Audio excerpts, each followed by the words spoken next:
अस्सलामुअलैकुम वरहमतुल्लाहि वबरकातुहू। उम्मीद है आप सब खैरियत से होंगे, सेहत और ईमान की बेहतरीन हालत में होंगे अल्हम्दुलिल्लाह। तो चलें आज की क्लास का आगाज़ करते हैं। आज हम पढ़ेंगे फ़ेल माजी में ताकीद लाना और फिर फ़ेल माजी में नफ़ी बनाना। जैसे जुमला इस्मिया में हमने नफ़ी बनाया था ना, वैसे आज जुमले फ़ेलिया में नफ़ी बनाएंगे। ठीक है, जुमले फ़ेलिया क्या होता है? वो जुमला जो फ़ेल से शुरू हो। अच्छा, जब जुमले में जब फ़ेल है तो कोई भी फ़ेल फ़ाइल के बगैर हो सकता है, यानी कोई भी काम करने वाला भी तो होना चाहिए। तो फ़ाइल के बगैर जुमला नहीं होता, यानी फ़ेल किसी भी फ़ाइल के बगैर नहीं होता। यानी काम कोई भी करने वाला हो तभी तो काम होता है, करने वाला ना हो तो काम कहाँ से होगा। तो इसीलिए कोई भी फ़ेल फ़ाइल के बगैर नहीं होता। और फ़ाइल हमेशा रफ़ा हालत में होता है। और फ़ाइल दो सूरतों में आ सकता है, एक नाउन और दूसरा प्रोनाउन। प्रोनाउन क्या है? ज़मायर को प्रोनाउन कहते हैं। नाउन जो जाहिर हो जाए, इसम। प्रोनाउन हो तो माजी की पूरी गिरदान इस्तेमाल कर सकते हैं अकॉर्डिंग टू फाइल। अगर नाउन हो तो सिर्फ 1 और 4, यानी माजी की गिरदान का एक और चौथा लफ्ज इस्तेमाल कर सकते हैं। जुमले फेलिया में एक और पार्ट होता है जो मफऊल कहलाता है। यानी देखिए, एक तो काम है, दूसरा करने वाला है, और किस पर किया जा रहा है वो होता है। जैसे खाना, खाना क्या है? काम है। खाने वाला, ये क्या है? फाइल है। अब क्या खा रहे हैं? चावल खा रहे हैं, रोटी खा रहे हैं, फ्रूट्स खा रहे हैं। अच्छा, जिस पर काम हो रहा है, यानी फ्रूट्स खा रहे हैं तो फ्रूट पर काम हो रहा है ना। चावल खा रहे हैं तो चावल पर काम हो रहा है। तो वो जो फ्रूट है, चावल है, वो क्या है? वो मफऊल है। फेल, फाइल और मफूल तीनों होते हैं। फाइल रफा हालत में होता है और मफऊल नसब हालत में होता है। और ये भी दो सूरतों में होता है। जैसे फाइल दो सूरतों में था, वैसे मफूल भी दो सूरतों में होता है, नाउन और प्रोनाउन। अगर प्रोनाउन हो तो अटैच ज़मायर इस्तेमाल करते हैं। अच्छा, फाइल में अगर प्रोनाउन हो तो कौन से ज़मायर आएंगे? रफ़ा वाले, क्योंकि फाइल रफ़ा हालत में होता है। अब यहाँ पर मफ़ऊल नसब में है तो फिर अटैच ज़मायर हो, हुमा, हुम वगैरह। ठीक, ये देखें, अटैच ज़मायर और हो की 3 किस्में और होती हैं। जुमले फ़ेलिया में मुरक्कब नाक़िसा का इस्तेमाल भी हम देखें। मुरक्कब नाक़िसा यानी इसमें 4 होते हैं ना, एक मुरक्कब जारी, मुरक्कब इज़ाफ़ी, मुरक्कब तौसीफ़ी और मुरक्कब इशारी। तो मुरक्कब जारी मुतालिक बनकर आता है। जैसे जुमला इस्मिया में मुतालिक बन के आया था, वैसे ही जुमला फ़ेलिया में भी मुतालिक बनकर आएगा। और बाकी जो है इज़ाफ़ी, तौसीफ़ी और इशारी, मफ़ऊल और फ़ाइल दोनों भी बन सकते हैं। तो अल्हम्दुलिल्लाह यहाँ तक का हमारा सारा रिवीजन कंप्लीट हुआ, जो पिछले 2 क्लासेस से चल रहा है। फ़ाइल का जब स्टार्ट किए थे तब से। जुमले फ़ेलिया का फ़ेल माजी भी होता है और मुज़ारे भी होता है। तो आज हम क्या करेंगे? फ़ेल माजी में ज़ोर पैदा करना सीखेंगे, यानी ताकीद लाना या ज़ोर पैदा करना सीखेंगे। तो आपको मिसाल के तौर पर देखें, रहबा इलल मदरसती। यहाँ क्या है? देखें, रहबा इलल मदरसती। तो रहबा क्या है? फेल है, फाइल है। और इलल मदरसती, देखें, इला ये जार है और ये मजरूर है। तो मुरक्कब जारी क्या बनकर आया? मुताल्लिक बनकर आया। ठीक है, क़द रहबा। अच्छा, अब इसके बाद हमें क्या करना है कि इसका तर्जुमा क्या है कि वो गया। ज़हबा में फेल और फाइल दो मौजूद है। तो मैंने कहा वो मस्जिद गया, तो इसमें कोई जोर दिखाई दिया आपको? कुछ भी जोर नहीं आ रहा है। तो फिर इसका हम क्या बोलेंगे? क़द ज़हबा इलल मस्जिद, यानी वो जरूर ब जरूर गया, या यकीनन वो मस्जिद गया। ठीक है, यकीनन वो मस्जिद गया। क़द का अलग से माना देखें तो इसका मतलब होता है तहक़ीक़। ठीक है, लेकिन अब हम तर्जुमा जब करेंगे तो तहक़ीक़, वो मस्जिद की तरफ गया, तो कुछ जोर पैदा हुआ नहीं। तो इसीलिए यहाँ पर हम अपनी लैंग्वेज में हम जोर पैदा करने के लिए क्या बोलते हैं? बेशक वो गया, इसमें कोई शक है ही नहीं, बिलाशुबा वो गया। ऐसे होता है ना, जैसे इन्ना के लिए हमने तर्जुमा किया था जोर डालने के लिए, वैसे यहाँ भी कर सकते हैं। उसके बाद और ज्यादा जोर पैदा करने के लिए क्या करेंगे? लक़द, लाम का इजाफा कर देंगे। जैसे वहां इन्ना के साथ लाम का इजाफा करके हमने डबल जोर पैदा किया था, तो वहां पर इन्ना ने लाम को एक्सेप्ट नहीं किया, तो हम क्या करें? उस लाम को खबर पर लगा दिए थे। ठीक है, लेकिन यहाँ पर क्या हो रहा है? क़द इसको एक्सेप्ट कर लेता है, तो इसीलिए हम क़द के साथ ही लाम को लगा रहे हैं। तो लक़द ज़हबा इलल मस्जिद थी, तो इसका मतलब क्या हुआ कि डबल जोर यहाँ पैदा हो गया। अगर यहाँ पर भी अगर कोई यकीन नहीं कर रहा है अरे भाई वो तो मस्जिद जा ही नहीं सकता, तो फिर आप अल्लाह की कसम खा के वल्लाहि लक़द ज़हबा इलल मस्जिद, तो यहाँ पर कितने जोर है? एक अल्लाह की कसम है, दूसरा लाम है, तीसरा कद है और चौथा जो बोल रहा है उसका जोर है। तो 4 जोर यहाँ इस जुमले में आपको दिखाई दे रहे हैं। अब आपको यही बात हम कुरान से साबित करके बताते हैं। देखें, अल्लाह ने सूरत तीन में कितनी कसमें खाई हैं? वत्तीनी वज़ैतूनी वतूर सीनीन वहाज़ल बलदिल अमीन। तीन का मतलब क्या होता है? इंजीर या अंजीर। अब कोई इसको इंजीर कहते हैं, कोई अंजीर कहते हैं। बहरहाल तीन का मतलब अंजीर या इंजीर, ठीक है। और जैतून, जैतून तो सबको पता है। तूर सीनीन, तूर क्या है? वो पहाड़ जो मूसा अलैहिस्सलाम ने अल्लाह से कलाम करने के लिए गए थे ना, आप सबको तो मालूम है मूसा अलैहिस्सलाम का किस्सा, तो वो है तूर सीना, ठीक है। तूर सीना पे अल्लाह ने उनको बुलाया था मूसा अलैहिस्सलाम को। वहादल बलदिल अमीन, इसका मतलब है मक्का। यहाँ पर देखें कि यहाँ पर मूसा अलैहिस्सलाम को जिस जगह पर बुलाया गया उस जगह के बारे में बताया जा रहा है, उसकी कसम खाई जा रही है। और फिर नेक्स्ट में बलदिल अमीन, अमन वाला शहर की कसम खाई जा रही है। तो यहाँ दोनों जगह है, तो फिर यहाँ दोनों फल कैसे हो सकते हैं? तो कुछ तर्जुमा करने वाले मुफस्सिरीन ने इसको भी जगह का नाम दिया, यानी वत्तीनी जहाँ इंजीर बहुत ज्यादा उगते हैं, व जैतून जहाँ जैतून बहुत ज्यादा उगते हैं। तो ये फ़लस्तीन का मुकाम है जहाँ बहुत सारे अंबिया आए, इराक, फ़लस्तीन, यहाँ पर इब्राहिम अलैहिस्सलाम, यहया, जितने भी पैगंबर आए वो यहाँ जिस मुकाम पर आए वहाँ पर जैतून और इंजीर के बहुत ज़्यादा दरख्त मौजूद है, इसीलिए इसको भी जगह का ही नाम दिया गया। अच्छा, जब हम तर्जुमा करेंगे तो किस तरह कर सकते हैं?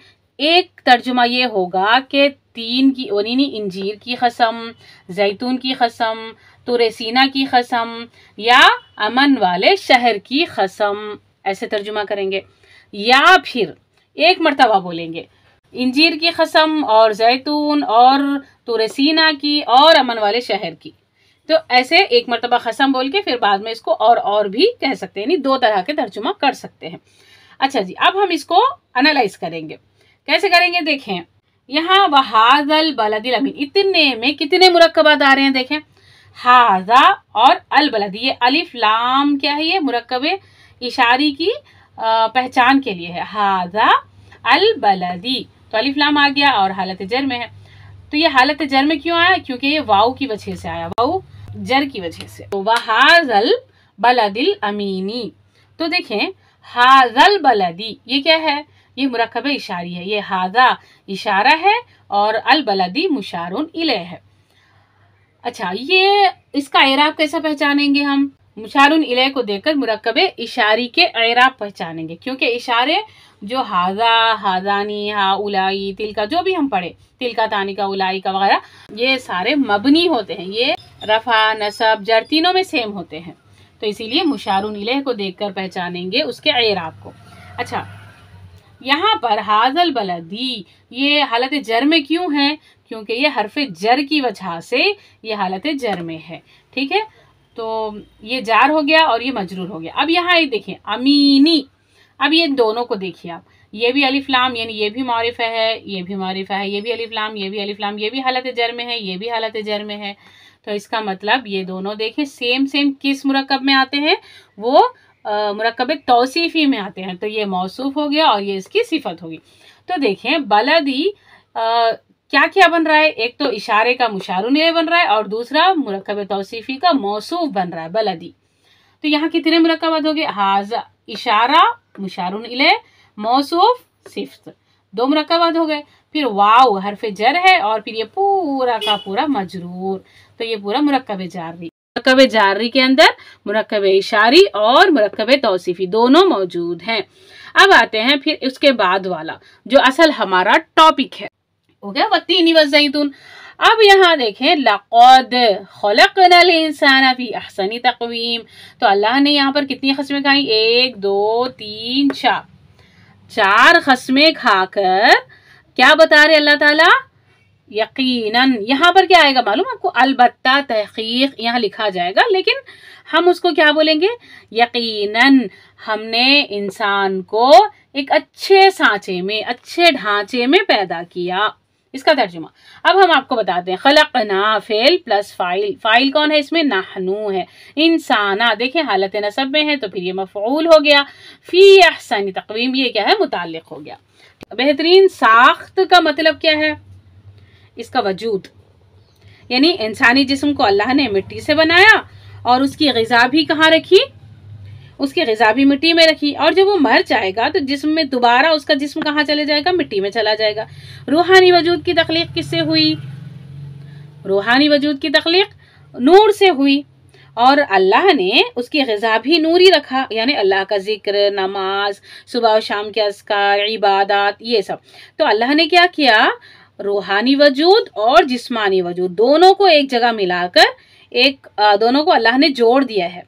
तो हमें क्या करना है भाई, सुबह और शाम हम इस इंसानी वजूद की फिक्र करने के बजाय रूहानी करना है, क्योंकि ये इंसानी जिस्म ख़त्म होने वाला है और रूह क्या है, वो हमेशा रहने वाली है। तो उसको ताकतवर बनाना है, रोज़ा रखना है, कुरान, नमाज वगैरह। एक और सूरा देखें, सूरतुल बलद में अल्लाह ने ऐसे ही सेम पैटर्न है सूरतुल बलद का भी। ला उक़सिमु बिहादल बलद, मैं कसम खाता हूँ उस शहर मक्का की। वांता हिल्लुम बिहादल बलद, ए नबी सल्लल्लाहु अलैहि वसल्लम आप उस शहर में हलाल कर दिए गए हैं। वह वालिदियों व मा वलद, तो बाद मुफस्सिरीन क्या कहते हैं कि यहाँ पर इब्राहिम अलैहिस्सलाम और इस्माइल अलैहिस्सलाम का जिक्र है, यानी वालिद और उसकी औलाद की भी। तो उसके बाद है लक़द ख़लक़नल इंसाना फ़ी कबद, तो यकीनन हमने इंसान को कैसे पैदा किया, सेम पैटर्न पर, फ़ी कबद, मुशक्क़त में पैदा कर दिया। देखें इंसान जब पैदा होता है थोड़े दिन के लिए उसको सुकून मिलता है, 1 साल 2 साल 3 साल मम्मा के हाथ में होता है, थोड़ा सा बड़ा हो जाए स्कूल में डाल देते हैं, स्कूल क्लासेस अटेंड करो, वजन बैग उठा कर ले जाओ, वहाँ पर मैडम की डांट खाओ, ये लिखो वो लिखो। फिर थोड़ा सा बड़े हो गए, फिर जॉब करना है, फिर उसके बाद शादी हो गई, शादी होने के बाद के प्रॉब्लम्स, फिर बूढ़े हो गए, फिर वहाँ के प्रॉब्लम्स, यानी कुछ ना कुछ बीमारी परेशानियाँ हमेशा इंसान के साथ लगी रहती है। वो हमेशा मशक्क़त के लिए ही अल्लाह ने दुनिया में उसको भेजा है। यहाँ सुकून हासिल नहीं कर सकते, यहाँ सुकून नहीं हासिल कर सकते, यहाँ हमेशा मशक्क़त ही मशक्क़त है। तो फिर देखें क्यों ना हम इस मशक्क़त को अल्लाह के रास्ते में उठा लें। अल्लाह के राह पर जब हम मशक्क़त उठाएंगे तो हमारा ही फायदा है ना।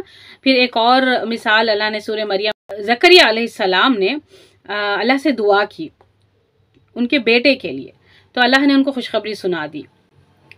तो उन्होंने पूछा, ना यकूनु ली गुलाम व कानत इम्राअती आक़िरा वक़द बलग़तु मिनल किबरी इतिया। सूरह मरियम में क्या फरमा रहे हैं कि मैं बूढ़ा हो चुका हूँ, यानी बूढ़े आखिरी हद तक पहुँच गया हूँ। मैं पहुँच गया, इसमें देखिए मैं पहुँच गया, जोर है यहाँ पर, पहुँचा नहीं, पहुँच गया। क़द बलग़तु, मेरे पास औलाद कैसे हो सकती है, मेरी बीवी तो बांझ है, और मैं बलग़तु पहुँच गया, मिनल किबरी इतिया, यानी बुढ़ापे की आखिरी हद तक पहुँच गया। फिर उसके बाद देखें, फिर हमारा 18वां पारा क्या स्टार्ट होता है, क़द समिअ अल्लाहु क़ौलल्लती तुजादिलुका फ़ी ज़ौजिहा। तो यहाँ भी क़द, तो ऐसे बहुत सारी मिसालें आपको कुरान में मिलेंगी क़द और लक़द की। एक छोटा सा टॉपिक था जो आपको अल्हम्दुलिल्लाह समझ में आ गया। जो जोर पैदा करने के लिए क्या करेंगे, फेले माजी में जोर पैदा करने के लिए क़द का इस्तेमाल करेंगे, ठीक है। अब फेले माजी को नफ़ी बनाना है, जैसे जुमले इस्मिया में नफ़ी बना रहे थे तो वहाँ माल हिजाजिया यूज़ करे थे, वैसे ही यहाँ पर भी जब फेले माजी को नफ़ी बनाएंगे तो फिर क्या करेंगे, माँ का ही इस्तेमाल होगा, मुजारे का अलग होगा, ये माजी का है। सिर्फ माजी में हम क्या करेंगे, नफ़ी बनाने के लिए माँ को इस्तेमाल करेंगे, ठीक है। तो मा ज़हबा ज़ैदुन इलल मदरसती। अब देखिए यहाँ पर हम तर्जुमा क्या करेंगे, माँ को हटा दें तो वो ज़ैद गया, कहाँ गया, मस्जिद की तरफ, तो ज़ैद मस्जिद की तरफ गया। माँ लगा दे तो ज़ैद मस्जिद की तरफ नहीं गया। हफीज़ तो सूरत अल मुल्क की, तो क्या है वो मैं, तू क्या होता है, तू मैं होता है ना, तो मैं सूरतुल मुल्क याद नहीं करा, माँ आ जाए तो नहीं करा, अगर माँ को हटा दे तो मैंने सूरतुल मुल्क हिफ्ज़ किया, ठीक है ना। चलें जी अल्हम्दुलिल्लाह। सूरता देखें इजाफी है यानी कि ये मुजाफ है और ये अल मुल्की मुजाफिल है, ठीक है। और सूरता यानी मुजाफ को देखकर आप मफऊल या उसके इराब को हम पहचानते हैं। तो मुजाफ पर जबर है तो ये मफऊल हुआ। क़रा अल कुरान, उसने कुरान पढ़ा। क़रा उसने पढ़ा, अल कुराना कुरान को, उसने कुरान को पढ़ा। अब माँ लगा दें तो क्या हो गया, उसने कुरान नहीं पढ़ा। क़तलूहु उन्होंने उसको कत्ल किया। अब माँ लगा दें तो क्या होगा, उन्होंने उसको कत्ल नहीं किया। सलबू उन्होंने सूली पर चढ़ा दिया उसको, लेकिन जब माँ लगा दें तो उन्होंने उसको सूली पर नहीं चढ़ाया। ठीक है, यहाँ तक की बात क्लियर। अच्छा, ये जो है ना क़तलूहु सलबूहु, ये ईसा अलैहिस्सलाम का जिक्र चल रहा है। तो अल्लाह रब्बुल आलमीन क्या फरमा रहे हैं, बल रफ़अहु अल्लाहु इलैहि, बल्कि अल्लाह ने उनको अपनी तरफ उठा लिया, वो लोग नहीं चलाए। तो यहाँ पर इसमें थोड़ा सा ये पार्ट को यहाँ समझें आप। रफ़अहु, रफ़अ, देखें मैंने कल आपको समझाया था ना कि कभी भी जुमले में मफूल पहले फाइल बाद में आ सकता है, फाइल पहले मफूल बाद में आ सकता है ना। तो उसकी मिसाल यहाँ पर देखें आप। रफ़अ फेल हो गया ना, और ये हु क्या है, मफऊल है, और अल्लाहु फाइल है, और इलैहि मुताल्लिक़ है। तो यहाँ आ गया ना, मफूल पहले फाइल बाद में। और तर्जुमा कैसा करेंगे, फाइल पहले मफूल बाद में, और थर्ड नंबर मुताल्लिक़, और चौथे नंबर पर फेल का तर्जुमा करेंगे।